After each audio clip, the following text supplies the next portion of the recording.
Hello, everyone. Welcome to the 32nd episode of the Atlas Society Asks. Today, we are joined by Phil Kerpen. Of course, you know me by now. My name is Jennifer Grossman. I'm CEO of the Atlas Society, the leading organization introducing young people to the ideas of Ayn Rand in creative ways. I'm so excited to have Phil with us. Before I even get to introduce him, those of you who have been joining us, you know you can ask us your questions. Just type them on into the Zoom chat, or you can ask them live on YouTube, where we are also streaming. So Phil is a friend of the Atlas Societies. He is the president of the Committee to Unleash Prosperity and also of American Commitment. It's an organization dedicated to free markets, economic growth, constitutionally limited government, property rights, and individual freedom. He previously served as the vice president of Americans for Prosperity for 5 years. A nationally syndicated columnist, Phil writes about politics, economics, and the COVID situation involving governmental lockdowns and COVID-19. He is the author of the 2011 book, Democracy Denied, about the Obama administration's work to transform America. And and he is a part of the team that puts out the hotline that is a lifeline to all of us here at the Atlas Society. So welcome again, Phil. Thanks for joining us. My pleasure, and thank you for that last plug, which is the daily newsletter that I do with Steve Moore and John Fund, and it's totally free if anyone wants to sign up for that. Committee to unleashprosperity.com, and we're always happy when people sign up because we put so much work into it every day that knowing that people are actually reading it is gratifying. So I appreciate your kind words about that. Well, they're completely sincere, and I know I speak for everybody at the Atlas Society. We read it, we talk about it. Gremlins, let's please put that link that Phil just mentioned in the chat, because I strongly encourage everyone to sign up, and we'll also include a promo for it in our own newsletter. So Phil, feels like it was forever ago that I was in DC with you and Joanna and Steve Moore. And a group of great people. First of all, how are you? How's your family? What's going on there? We're pretty good. I mean, it's a weird day here in DC with the storming of the Capitol and all these bizarre sort of third world type images. It's I don't know. There's a certain surrealism to it. I mean, you see these sort of headlines. Capital under lockdown. It's kind of like the whole country's been under lockdown for almost a year now, and I have to think that sort of plays into this. The fact that in this sort of in the last 12 months we had left-wing riots and violence in all kinds of American cities and civil unrest, and now we've got right-wing riots and the storming of the Capitol. And I'm not sure that any of that would have happened if we didn't impose, sort of severe social isolation and deprivation on people through these COVID policies. I think we've sort of created these powder kegs that have been erupting. Yeah, well, when we were at that dinner, I think Steve Moore asked you this question, and I was really stunned by your response when he asked what might have the death, just an estimate, the death rate have been if we had not imposed these various lockdowns around the country. And you said, I believe it might have been as much as half of the death rate we have now. Is that something you care to elaborate on? Well, I think there are a lot of complicated definitional questions when you talk about the death count. Most of the country has been in practice using some variation of any death from any cause within 30 days, or in some places even 60 days of a positive PCR test. And that's a very flawed definition. Very early in the epidemic, you could see the logic of using that because it's, hey, if they died this week, it must have been because of the virus. You could sort of use that simplified approach when you're very early on in a thing, but as time goes on, it becomes very flawed because you get a large percentage of the death rate is going to be attributed to it, regardless of whether that's appropriate or not. And in particular, we've had so many problems in the long-term care facilities on a lot of legitimate COVID deaths in the long-term care facilities, but almost certainly we've got a lot of just the ordinary old age and related deaths, and they've been misattributed because of the testing regime. And then you've also got all of the increase in deaths because of the lockdowns, and a lot of those are in the long-term care facilities as well from isolation and neglect. We've also had significant increases in suicides and other things. And so, the normal way that you would sort of avoid the definitional problem is you would say, well, what are the excess deaths? How many more people died this year versus kind of what's happened in recent years? It's really hard to do that this time, though, because you've got so many lockdown deaths. Non-COVID deaths would make it difficult to sort of calculate. But kind of the way that I think about that question of, what would the death count be if we had done nothing, if we hadn't even identified this, or if we'd just sort of gone about business as usual, I think it would probably be about half of the current headline death count. And I think that because it's a little less than half of COVID deaths have pneumonia. And, if you look at the original definition, it required pneumonia, the original definition of what COVID was. In some countries like Singapore, they don't have a chest x-ray that shows pneumonia. They don't consider it COVID. And so I think that if we kind of say, the deaths that were probably really caused by this were the ones that had pneumonia, then it's probably about half of that headline count. But it's a very difficult question to answer because the sort of the headline scoreboard numbers are based on a very flawed definition, and kind of the normal way that we would back it out from the all-cause deaths is confounded by the lockdown deaths. Well, speaking of difficult questions, I want to encourage all of you who have joined us today on Zoom and hopefully also on YouTube. I know there's a lot to distract us today, but I think this is the most important story in the United States right now. And so please, I'm encouraging you to ask your questions. So Phil, you just alluded to pneumonia, and we're seeing, at least those of us reading the hotline, I don't know how widely the mainstream media is reporting it, the near total absence of pneumonia making its appearance, and Of influenza. Influenza. People are attributing that to various things, the social distancing, the masks. What is your perspective? This is sort of the biggest mystery in the world, and I'm sort of amazed that it hasn't got more people trying to figure it out. You would think that all of our best and brightest would be trying to kind of solve this mystery. Influenza, RSV, the common cold coronaviruses, these things have all disappeared globally, and they disappeared globally right around February of last year, right when the new coronavirus, SARS-CoV-2, appeared. The old coronaviruses, the influenza viruses, other respiratory infections, they essentially disappeared. And the southern hemisphere had no flu season at all. The northern hemisphere this year, we have essentially no flu season so far. The state here in Washington, D.C., we had one positive flu test last week on the week. The same week in the previous year, it was 371.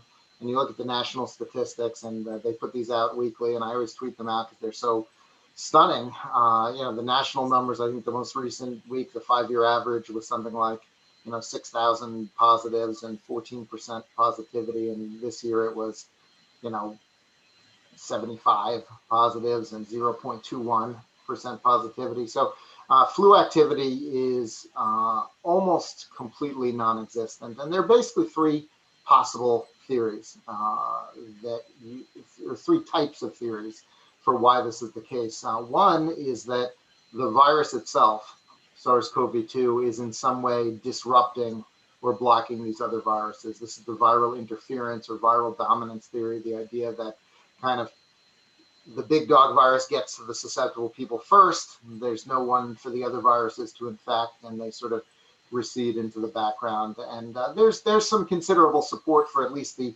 concept that this is possible. Rhinovirus has disrupted flu epidemics in the past. That's kind of how swine flu ended, and just what flu itself does year to year. The new sort of annual seasonal strain of flu A comes, and whatever was the previous year disappears completely. So there is some precedent for this idea of it's just viral interference. One virus comes and knocks the other ones out.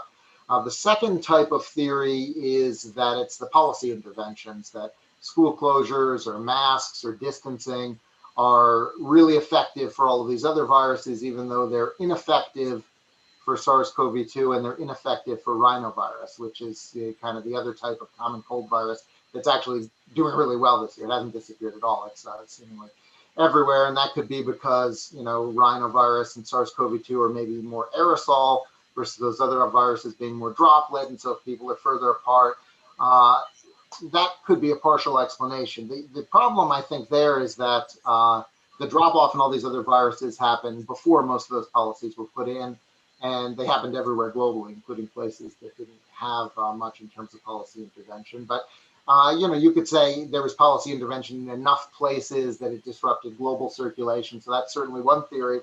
And then, Jennifer, the third possibility is that it's somehow an artifact of testing and that these diseases are still there, but somehow we're missing them because of the way we're doing testing. And a lot of people would suggest that maybe a lot of the SARS-CoV-2 cases that are being diagnosed and put every day in those daily dashboards are maybe false positives of people who really have flu or some other virus.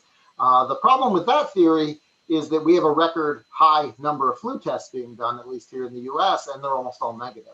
And so it's hard to square the idea that there's a lot of it, but it's being misdiagnosed with the fact that we're running so many tests and they're all negative. Now, it's not impossible because it could be that the people who test positive for COVID, they don't even bother to run a flu test. And so if it's a false positive and you really have flu, you wouldn't know. And it could be that we're getting so many negatives because they're waiting until a COVID test comes back, and then by the time they test, flu is no longer detectable. And so it is possible that it's somehow an artifact of the way we're doing testing. I really lean towards it being a real phenomenon and a viral interference, viral disruption scenario based on the fact that we saw it everywhere in the world. We saw it right when COVID came in and before the policy interventions. And with the number of tests that we're doing, if there really were flu, I think we would be finding it. So I lean towards the first possibility, but those are sort of the three possibilities, and it could be a combination of them. But the fact there's so little curiosity on this, I find astonishing, because we've never seen a year like this where there's just basically no flu anywhere in the world, or very little anywhere in the world. Well, as the audience can see, Phil is very knowledgeable about the history of this virus, of the lockdowns, and the economic consequences. So I really want to encourage you to take this opportunity, very rare opportunity that we've got him on for an entire hour. We've got another 45 minutes. So do ask your questions.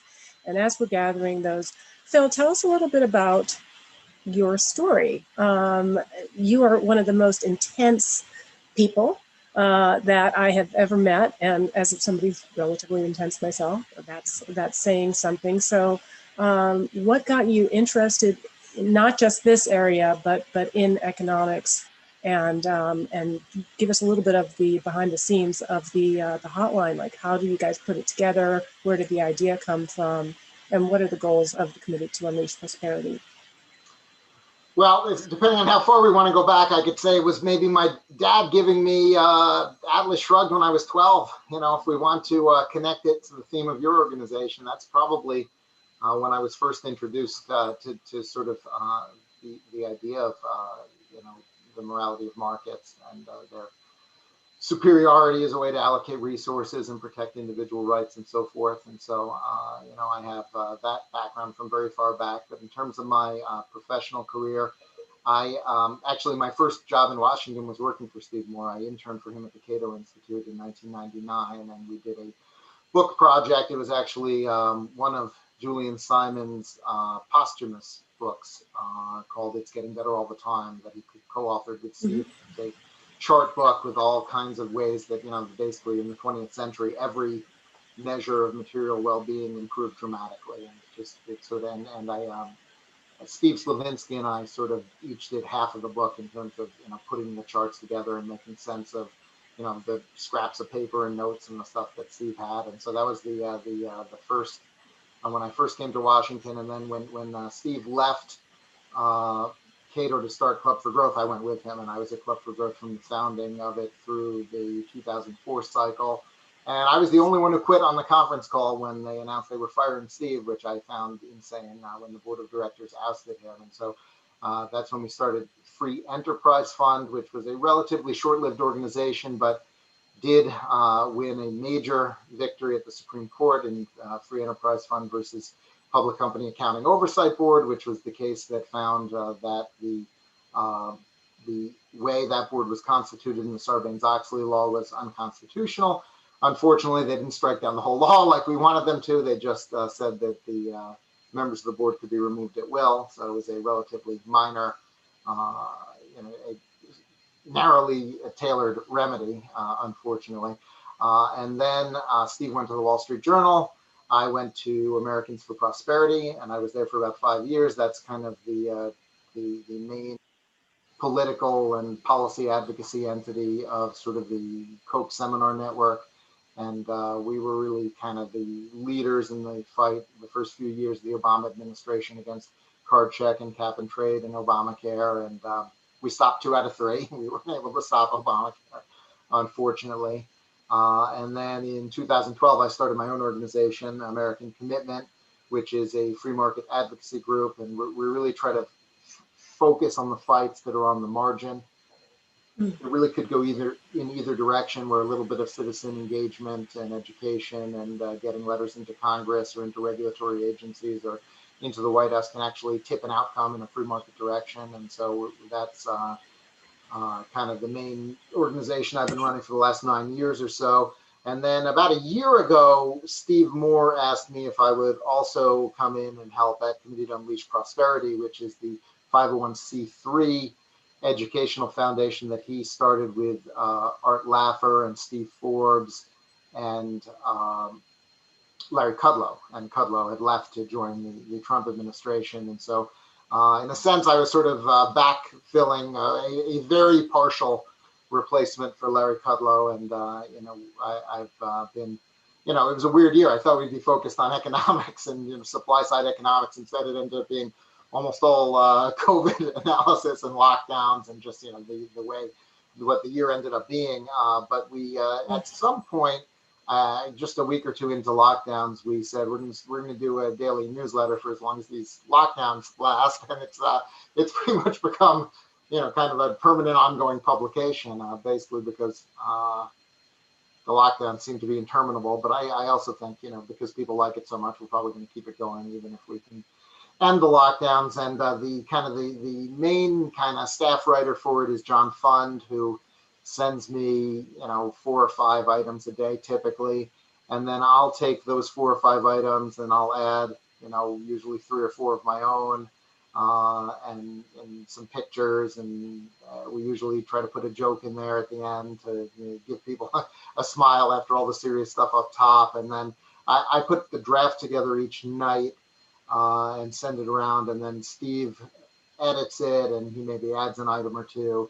And then we go back around with edits in the morning, and then we send it out. We had been sending it morning, and our email guru says the lunchtime hour is better for email, so we've been doing that lately. So I don't know. We may go back to morning stuff, because we did this survey and asked people what time of day they like, and everyone is saying morning. So yeah, we may change it back to mornings. People seem to like that better, but the email newsletter expert guy told us noon hour, so we've been trying that. I don't know, but that's basically the process.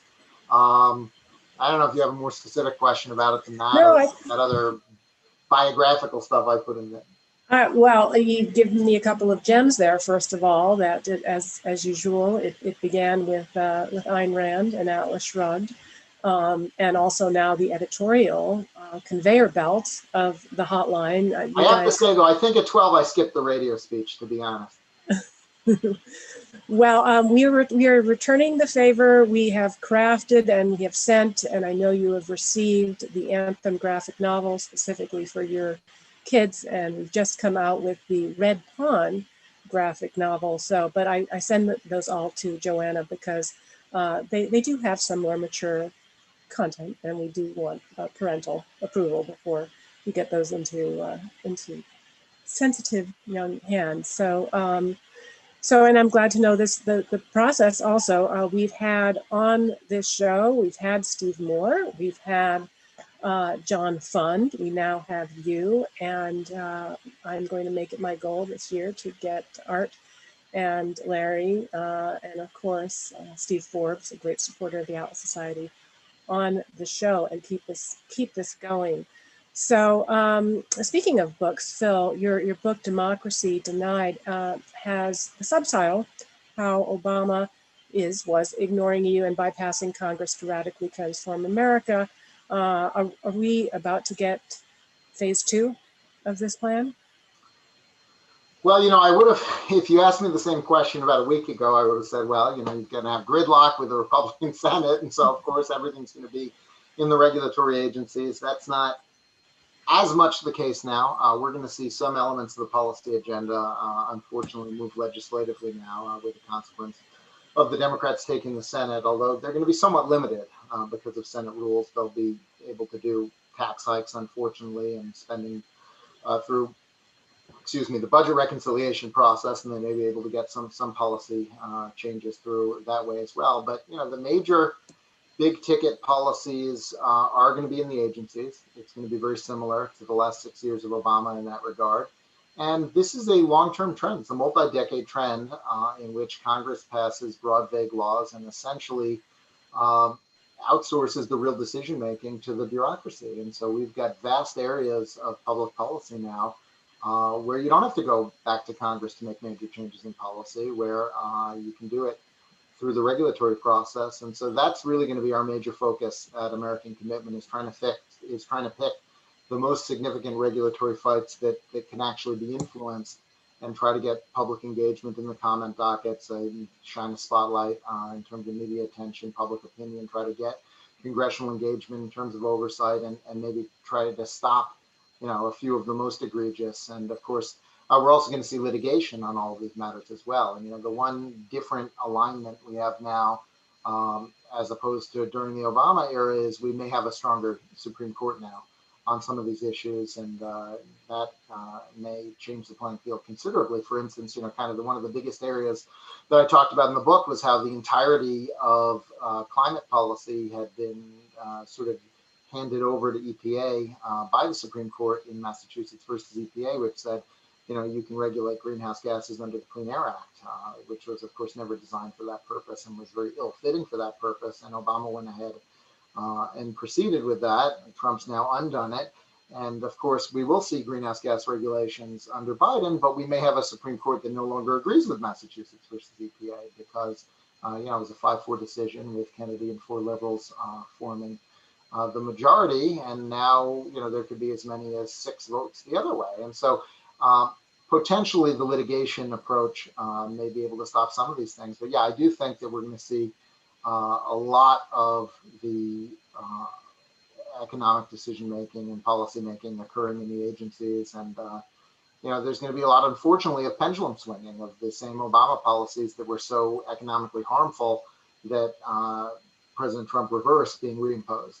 And that's going, I think, to be a major theme of the next few years, is kind of that regulatory pendulum. And of course, that's why this is one of the reasons it's such a destructive way to create policy. Why it would be much better if we followed the constitutional process of having the legislature write laws with some degree of specificity themselves, instead of just punting everything to the bureaucrats, because we'd have much more policy stability over time.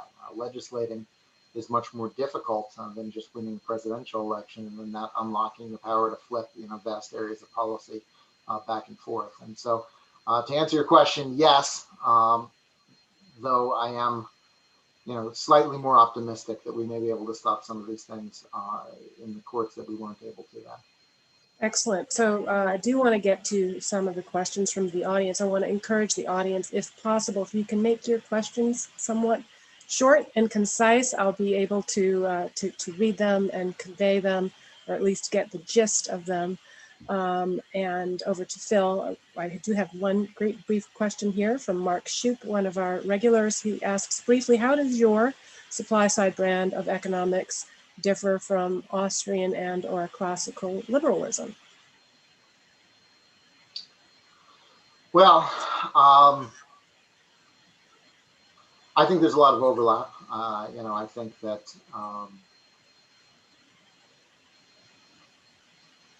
I think I probably, think it's probably it's probably the our principal focus is not monetary. We don't do much. In terms of monetary policy. It's not to say that we don't think it's important. It's just that sort of as a matter of kind of political advocacy, uh, you can't affect Fed policy very much. And to the extent that that's what's driving business cycles, you can't do very much about that. And so I think that our focus is really on sort of the fiscal and regulatory policies, and so sort of on sort of the core that's sort of the core monetary questions. I might agree or disagree, but it's just not something we focus on very much. well, we have a request out to Judy Shelton to come and join us, and someone I've known for a long time, and she will be in the future. I think it may be a few months, but we might have a chance to talk to her a little bit more about those monetary policy questions. So, question from Jeff Rembolt, who wants to know, why were the public health people not telling the public to take vitamins while they were waiting for vaccines? So I guess, Yeah, this is a really good question because we've got like 30 studies now that show there's a major relationship between vitamin D deficiency. deficiency and insufficiency and susceptibility to coronavirus. And we had some of these very, very early on. And so, I think March or April, Ireland was already recommending vitamin D supplementation. And, more recently, I know the United Kingdom supplemented every nursing home resident in the country with vitamin D. And we've had other than a few studies, I've not seen anything in the US. And, the fact that this is a pretty well-known relationship explains a lot about this epidemic, because, you've got chronic vitamin D deficiency in the nursing home population, where you've got an enormous number of these deaths. You've got it in dark-skinned minority populations who have a disproportionate impact. And you have it in New York City, where almost everyone is vitamin D deficient because they're in canyons of buildings. Even when they're outside, they're not getting any sunlight.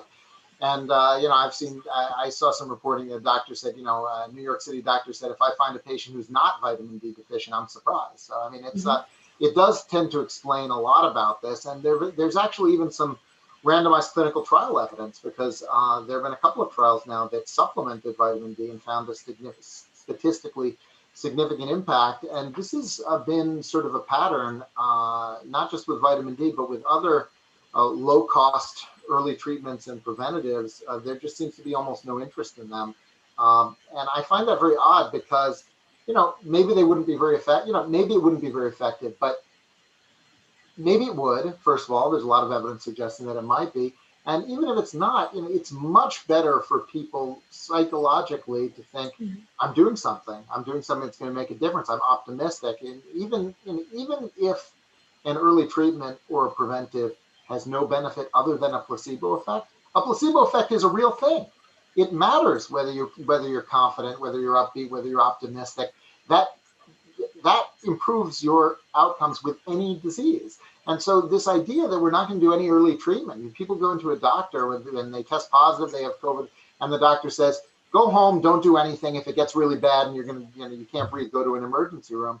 I think that's a very poor practice of medicine. I think that, whatever the best early intervention treatments are based on the current state of the literature, and obviously people can debate that, whether it's just vitamin D and zinc supplementation, or whether you either use something like ivermectin, which has some studies now, or even early on when it looked like hydroxychloroquine was the thing. Whatever the current state of affairs is, I think it's much better for a doctor to be able to tell a patient, this might help you, I'm going to prescribe it, see how it goes, than to say, I'm going to do nothing, and go home, and if you can't breathe, go to an emergency room. And so I think the lack of any early treatment is one of the bad decisions that we've made with this, even if we don't have really, really high quality proof that these things are helpful. We've got a number of them that we know are not harmful, and there is suggested evidence they could be helpful. And certainly I put vitamin D in that category. And of course, the fact that we told people to hide in their homes and not to get any sunlight probably worsened the susceptibility to disease because they weren't getting vitamin D naturally, and we weren't telling them to supplement either. And also the kind of the seasonal pattern here, to the extent that lockdowns did delay infections, what do? We push them into the winter when people are more susceptible. And so, I think there is a lot to that. There's a lot of support in the literature for it. It's not like taking a vitamin D supplement is going to mean you can't get COVID, but statistically, it probably does improve your chances. Yeah, well, it's something that's been very frustrating to me because, aside from even the studies specifically on vitamin D deficiency and COVID susceptibility, there is a vast body of research on how to support your immune system and also the effects of vitamin D deficiency on susceptibility to a variety, not just of respiratory illnesses, but even cancers. All of the years that I spent at the Dole Nutrition Institute, this was a particular interest, and also talking about obesity, and that obesity in and of itself, that visceral fat is like another organ of the body, that it does pump substances Jennifer, locking into. people in their kitchens is not a good way to improve the obesity problem. And I can say this from experience of last year, because I've gained quite a lot of weight, but I need to work on that this year. Our policies are very poorly designed for reducing the known risk factors. And you're absolutely right. Just as a matter of basic public health, whether COVID existed or not, we should have been telling people to get their D levels checked and to supplement if they're below the reference range. But we haven't been doing that.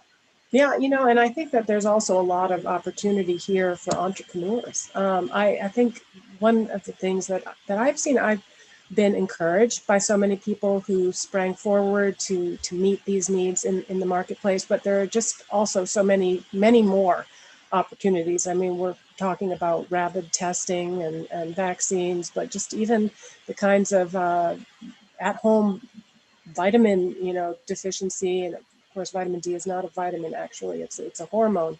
Are things that we should be encouraging people to take a look at and get rich and solve. Well, I'll tell you, one of the most surprising charts of the past year, I'm not sure if you've seen this one, but business starts actually went up dramatically. And so, a lot of businesses have been destroyed. A really shocking, disturbing number of businesses have been destroyed by lockdown. But, it's hard to keep people, if people have an entrepreneurial spirit, it's hard to keep them down. So they look for, people are starting, deep cleaning businesses and, all kinds of people who look, delivery of this, that, and the other thing.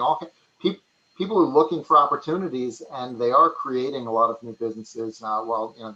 We focus a lot on how many have been destroyed, but there have been a lot of business starts in the past year as well. All right, I want to encourage those watching to bring us your questions, but we also do have a question that was previously submitted by our mutual friend, Grover Norquist, previous guest on this show, and he asks broadly your perspective on how did states and nations that had shutdowns compare with those with less severe shutdowns. We're talking just a bit about this right before we jumped on air.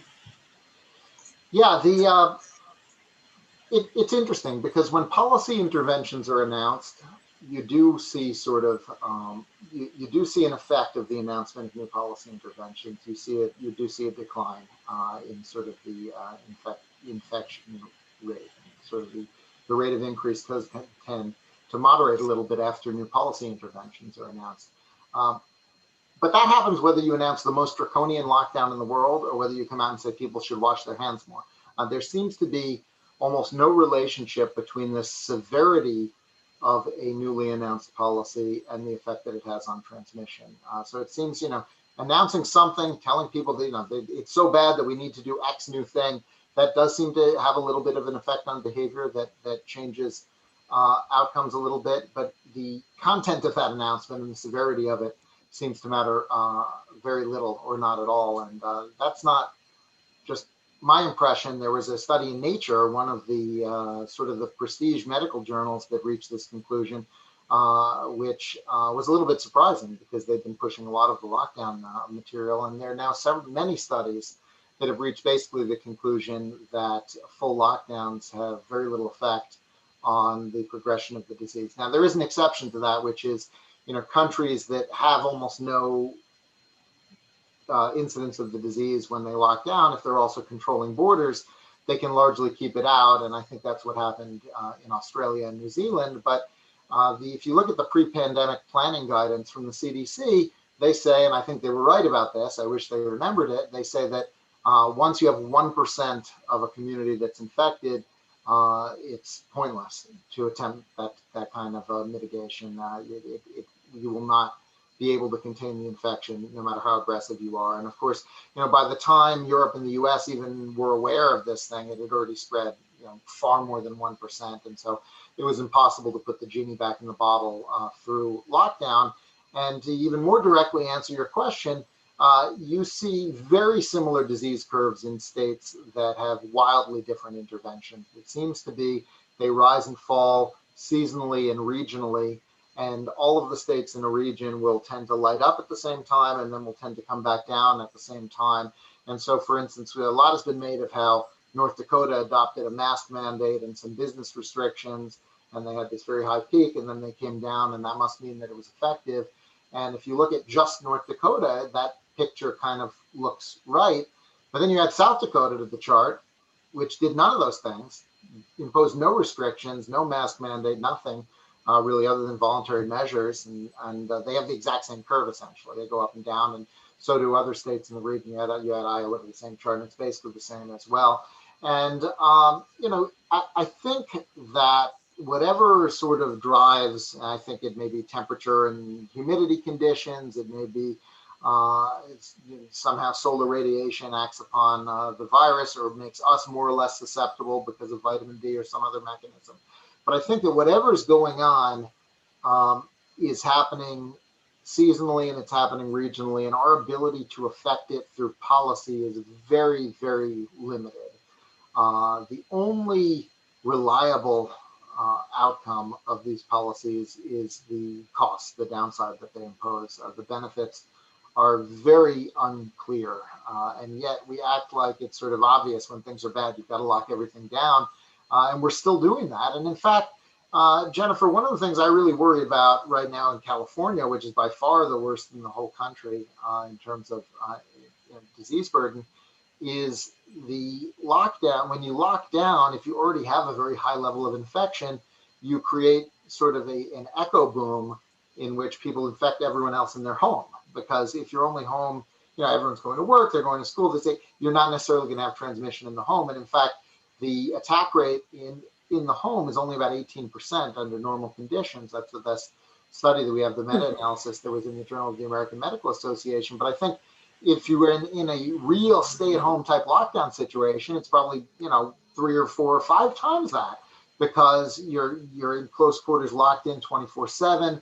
If somebody has it, everyone in the house gets it. If you have multi-generational families, then you're going to get potentially older people who are very vulnerable for hospitalization and death. And one of the reasons that quarantine policies seem to be somewhat more successful in some Asian countries is they almost all did some form of quarantine hotel where infected people weren't sent home. They were sent to a facility where they would not infect their family members. And, I think doing that on a mandatory basis is obviously insane, and we should never do it in the US or even consider it, and I don't think we ever would. But I've been a little bit surprised we haven't even offered it as a voluntary thing to say, hey, we'll get you a hotel room so you don't infect your family. No place in the US has done that, where we impose these lockdowns as if we've learned nothing. When New York was at the peak of their totally disastrous meltdown in the spring, they did a survey of patients who were in the hospital to figure out where they got the infection, and they almost all of them got it at home, almost all of them. And the lesson from that should have been stay-at-home orders are not the way to deal with this. That it actually creates sort of this ratchet up that makes it worse. And yet here we are, almost a year later, and California is adopting the exact same policy with the same apparent results. And so I think that the effects are very, very limited, and in some circumstances where you already have very high incidence, they could be potentially even counterproductive because of that in-home transmission. So a question here from Vicky, who wants to know, what about the impact of age on the probability of getting COVID? Does it make sense to keep the schools closed? Uh, the age, the age stratification for this disease is extremely steep. Under age 20, it is considerably less dangerous than influenza. And the CDC's best estimate, they have the infection survival rate for children under age 20 at 99.997%. That's in their theoretical model. If you look at their recent actual published stats, they have it even lower than that. They have it about they have the fatality rate even lower than that. The survival rate even higher. They have it at about 99.999% for under age 20. And so for under age 20, this is considerably less dangerous than influenza. Influenza is 5 to 10 times more likely to kill children. Although with influenza missing this year, that's, you could even say in a sense indirectly that COVID is saving the lives of children if in fact it's disrupting influenza. We've got one pediatric influenza death reported in this season, which is now 13 weeks old, which is extremely unusual. We have several hundred every year. And so influenza is much more dangerous for children.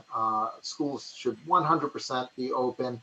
The school closures were based on irrational fear and then based on politics. They were never based on fact, science, or logic. And children almost never infect adults. They do occasionally, but it's not a significant source of spread. And so the exposure risk by profession that we've seen from Sweden and from other countries where schools have been open show that teaching is not a high-risk profession. It's a relatively average, it's very close to average, perhaps even slightly below average risk because most of your contacts are with children who are unlikely to have the infection. If they do have it, are unlikely to be highly infectious. Children can sometimes be infectious, but when they are, they're usually highly symptomatic. And so as long as people aren't taking their kids to school when they're highly symptomatic, they're probably not going to infect anyone. And in fact, we've seen very, very little in-school transmission. Even Fauci has agreed with that after previously arguing for school closures. And so the school closures are probably the worst of all of the interventions in terms of the risk-reward,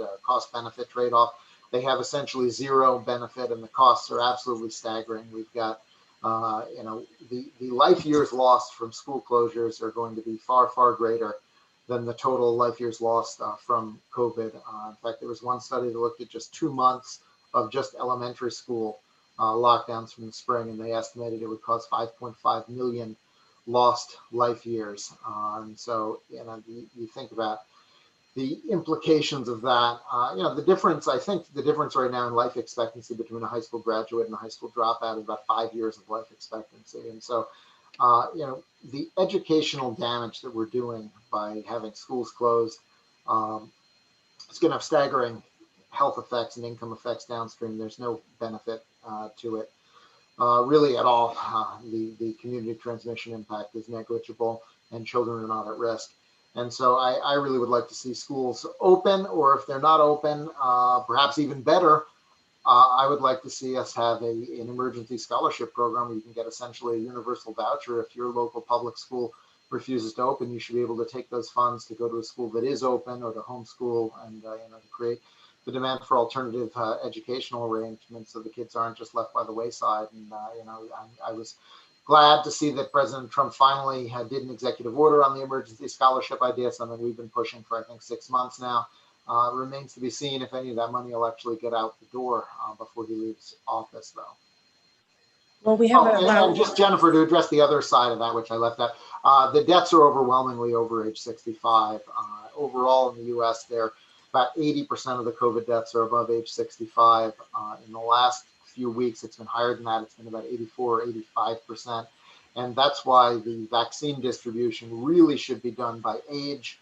Unfortunately, the CDC was persuaded by social justice logic that because old people are whiter than young people on a population basis, that we should do essential workers first, even though there's very little evidence that essential workers have higher disease burden than non-essential workers, rather than doing seniors first. And even though they agreed, even though the CDC did recommend doing nursing home residents first, that rollout has been slow. We've not done a great job of getting those vaccines actually into people's arms. And so the vaccine prioritization, we really need to push on this right now, I think, to get it to the people who are at serious risk of hospitalization and death, which is our seniors. I would like us to be able to say to every senior in this country, if you want the vaccine, you can have the vaccine. And we ought to be able to do that within the next month. And after we've done that, then focus on those lower age groups where the risk is much lower. We have about 13 more minutes, so maybe time for one or two more questions from our audience. If you guys can send your last minute short questions over to us either on YouTube or in the Zoom chat. And meanwhile, Phil, I wanted to ask about you. Joanna, of course, is a lawyer. You have 4 young children at home, and how has your experience been? Have they been in school, learning remotely? We've got our kids go to a Catholic school, and they've only been allowed to go to school 2 days a week, and so the other 3 they're doing the Zooms and whatnot.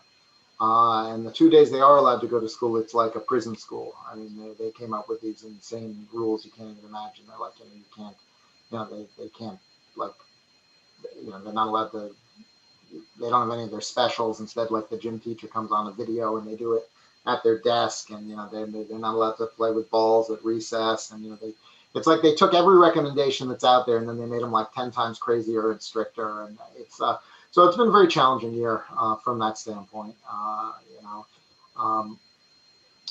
And it's been frustrating because DC put out these guidelines early on that said they created a class size cap of, I think, 11 kids per class, and I think that's what caused all of the private schools to sort of say, well, we can't do full-time instruction, we're going to go part. And then DC clarified, no, actually, those didn't apply to private schools. I don't know why you thought they applied. They were only for the public schools. And sort of by then, the schools got sort of locked into, this is our plan and we don't want to change it. And so it's like it's a really tough situation, because if the government were doing it, we could go sue them. But if the government said it and then they said, oh, but you don't actually have to follow it now, you're who you're arguing with, the principal, the diocese, it's sort of, so I think it's going to stay that way all school year. I hope it doesn't, but I think it's going to. And, it's hard for the kids. It's hard for them not to be with their friends. What we've been trying to do is just give them as many activities as possible, as much normal social interaction as possible. So basically everything that's not prohibited, we have them signed up for. And so they do, all kinds of sports and activities and stuff like that.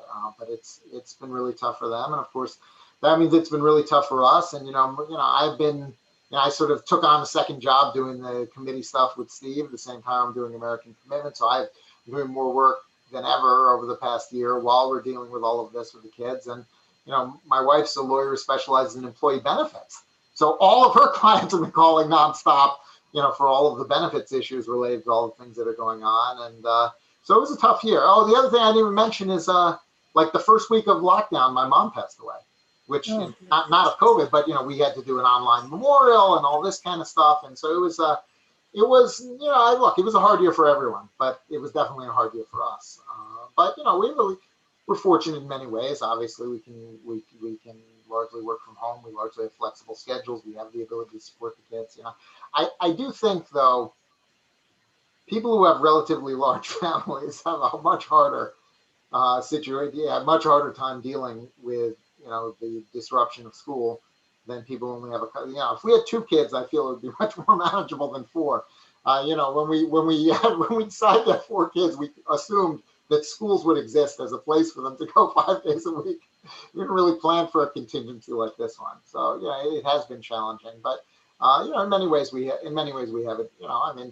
It's kind of like being in a prison, but it's a really nice, fancy prison, a nice house, and you have stuff, and you have internet and all this, and so it's I don't know. It is what it is. I hope it doesn't last all that much longer. Obviously the vaccine rollout is going to be really important for people to have the confidence to return to normal social interaction. I always say that politicians are followers, not leaders. And I think this will all end when people want it to end, when they've had enough. And obviously, people who think like us were there, 2 days into it, but we weren't the majority. And the question, I think, is when the people who sort of bought into all the panic and fear are comfortable with, okay, I'm ready to go back to. I think it's going to be when they've got the vaccine in their arm. And so, I'm hoping that the Johnson & Johnson will be approved because that's a one-dose vaccine, and they'll be able to ramp up production. And this thing, I hope, will go, relatively quickly. It's been a little bit slow going though. Only about 5.5 million people so far